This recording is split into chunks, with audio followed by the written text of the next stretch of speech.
For the first time in decades, thousands of people in the city of Orlando will have a new person representing them at City Hall. I'm News 6 anchor Lisa Bell. 5 people are running in the nonpartisan race to replace District 3 Commissioner Robert Stewart, who is retiring after 20 years in office. Now, District 3 includes neighborhoods like Baldwin Park, Audubon Park, Rosemont, and College Park.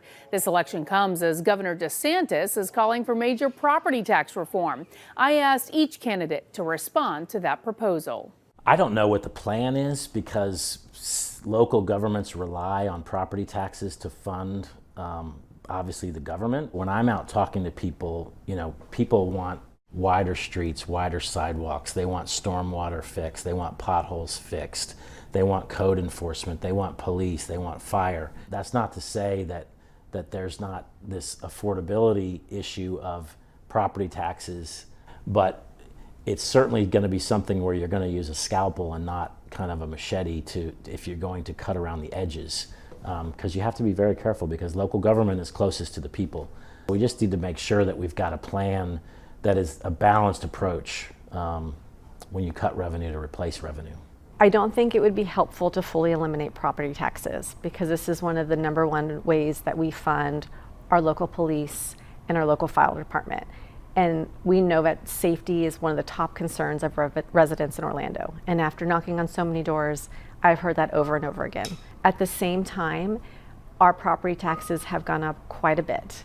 And providing relief, maybe a voucher or a rebate to certain groups, maybe that's more for teachers and firefighters and some of our public servants that really need a break in that regard. There's an opportunity to also encourage more rehabilitation rather than new construction in some of our single-family developments. My reaction is that it's a way for the state government to keep control over local communities. Obviously, we need our local property taxes for government to function, for our schools, and we know that there is wide support for the work that local government does and for our children to have an excellent education. So I think it's both unpopular and short-sighted. Most of city revenue, general revenue, comes from property taxes. If it's not coming from property taxes, it can either come from the state. So now the city will be beholden to state politicians, not the local constituents, or it'll have to come from a sales tax. The significance of having a larger sales tax is working class families, they live paycheck to paycheck. So their entire paycheck is being applied to that sales tax because essentially every dollar they're spending is being taxed essentially. Whereas wealthier individuals, they don't live paycheck to paycheck. So only a smaller portion of their income is actually being applied to that sales tax. When you look at the city of Orlando in our budget, the majority of the city of Orlando's general revenue comes from property taxes. So you eliminate that, you eliminate what makes this city safe. You eliminate what makes this city connected and vibrant.